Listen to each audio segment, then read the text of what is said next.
Ever found a weird gadget and felt that irresistible urge to take it apart? To see what makes it tick? That's exactly what we do in the digital world with malware. Reverse engineering malware isn't just about satisfying curiosity. It's a critical part of cybersecurity. Think of it like being a digital detective. When a malicious program infects a computer or a network, it leaves behind a trail of chaos.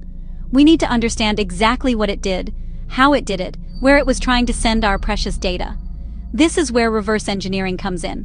It's our way of looking under the hood of these digital threats. By dissecting malicious code, we can uncover its secrets. We can find out how it hides from antivirus software, how it communicates with its creators, what its ultimate goal is. Is it trying to steal credit card numbers? Is it locking up files for a ransom? Or is it just a digital spy, quietly watching everything you do?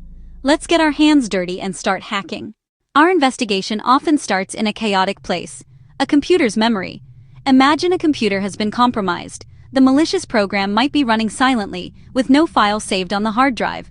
To catch it, we perform what's called a memory dump, a complete snapshot of the system's RAM. This gives us a massive file, a digital haystack, and somewhere inside is our needle, the malware executable. Our first job is to find that needle. We hunt through the memory dump for signs of a portable executable, a PE file. Look for the specific signature, the letters MZ at the start of a block of data. Once we've located that potential MZ header, we carefully extract the entire program from the memory dump. This isn't as simple as copying a file. The program's code might be scattered across different sections of memory. We must be meticulous. Carve out the complete binary from its header to the very last byte of its code and its data sections. Tools like Volatility can automate rebuilding the executable from fragmented RAM pieces. Getting this step right is crucial. After extraction, the file may still be packed or obfuscated. Before we fire up the heavy-duty reverse engineering tools, it's smart to do some quick reconnaissance. This is where basic static analysis tools come in. They give a high-level overview of our mystery file. Think of it as reading the back cover before the full book. Tools like pstudio or the strings utility are perfect for initial triage. Run the strings command on the binary. It extracts readable text embedded in the file. You'd be surprised what you can find. Strings output gives immediate clues. Suspicious domain names, IP addresses, possible command and control servers, file paths, registry keys, error messages, function names, comments from the author. Strings are a breadcrumb trail, not the full story but a direction. They tell you where to focus when you dig into code. Low effort, high reward. Next, pstudio. It's a powerhouse for static analysis. Dissects the PE format and organizes key info. Shows file hash checkable on VirusTotal. VirusTotal can reveal community detections and names. pstudio lists imported functions and DLLs. Now it's time to bring out the big guns. We'll start with Ghidra, a free and powerful software reverse engineering framework developed by the NSA. Don't let its origins intimidate you. Ghidra is surprisingly user-friendly and an amazing tool for both beginners and experts. Fire up Ghidra and create a new project. Think of a project as your workbench for the binary and your notes. Drag and drop the malware binary into the project to import it. Ghidra will then pop up a window with information about the file it's about to import. It will identify the file format. It will identify the architecture, like x86 64-bit, and it will show other details about the file. You can usually just accept the default settings and let Ghidra do its thing. After importing, the real magic begins. Ghidra will ask if you want to analyze the file. You absolutely do. Select the default analysis options and click Analyze. This kicks off Ghidra's auto-analysis engine. It will identify functions, analyze logic, and try to decompile into C-like pseudocode. This process can take a few minutes for larger files. Once the analysis is complete, you'll be presented with Ghidra's main interface. It can look busy at first. Symbol tree, the functions list, listing window, the assembly view, decompiler window, the C-like pseudocode view. The decompiler is Ghidra's killer feature. It transforms complex assembly into high-level code that looks similar to C. Click a function in the symbol tree, and the decompiler will show that function's decompiled code. This is where our real investigation starts. Next up is IDA Pro, which has long been considered the undisputed king of reverse engineering tools. While it has a commercial version with a hefty price tag, there is a free version available that is still incredibly capable. Launching IDA is similar to Ghidra. You open the application and are greeted with a welcome screen. From here, you can select your malware binary to begin the analysis. IDA will immediately start its own auto-analysis process, which is known for being extremely fast and accurate. It will parse the file, identify code, identify data, and build a comprehensive database of the entire program. Once IDA finishes its initial analysis, you are presented with its main view. The default view is Graph View, which is one of IDA's most iconic features. Instead of a linear list of assembly instructions, it displays a function as a flowchart.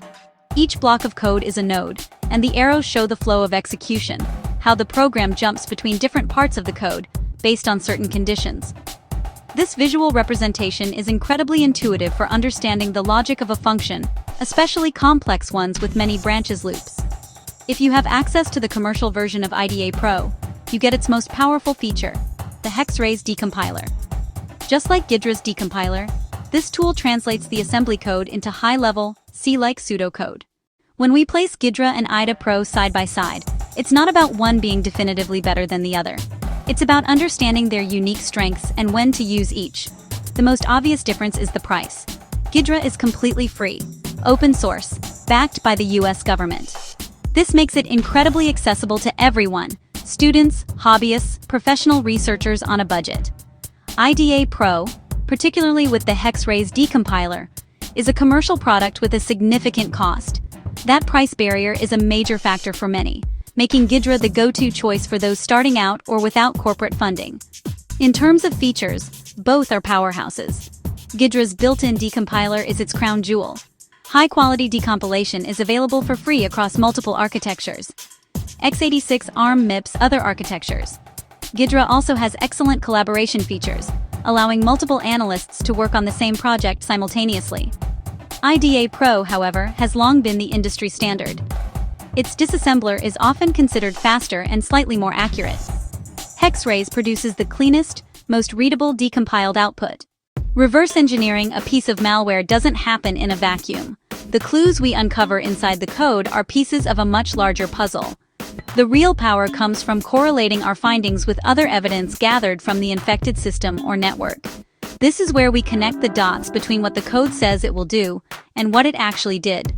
For example, during our static analysis, we might find a string containing an IP address, like 198.51.100.5. This is a fantastic lead, but it's just a string. We need to confirm its role. We can then pivot to our network logs or a memory analysis report from the time of the infection. If we search those logs for the IP address 198.51.100.5, we might find a record of a connection. The memory forensics report could show that the malicious process, svchost.exe, with process ID 1234, was the one that made that connection. Suddenly, our reverse engineering finding is confirmed by real-world evidence. We now know that this IP is a command and control server, and we know which process was communicating with it. This link is a critical piece of the incident response puzzle. Another common scenario involves file system activity. In Ghidra or IDA, we might discover a function that we rename createDecoy_document. Inside this function, we see calls to create file A, with the file name important.invoice.pdf. This tells us the malware intends to create a file with that name. We can then check the file system of the infected machine or the output from a sandbox analysis. If we find that exact file in the user's My Documents folder, we've established another concrete link. We can even check the file's creation timestamp and correlate it with the malware's execution time to build a precise timeline of the attack. This process of correlation works both ways. An analyst might notice a suspicious process named runmgr.exe, running from CNI users, admin my app data, local temp directory. When you load runmgr.exe into your reverse engineering tool, you already know where to look. You can search for functions that manipulate files or registry keys related to that specific temporary directory. By linking the code's logic to the artifacts seen on the system, process names, network connections, registry keys, created files, we transform our reverse engineering analysis from an academic exercise into actionable intelligence that helps us understand, contain, and remediate a security breach. Practice and persistence are key. The more you do it, the more natural this process becomes.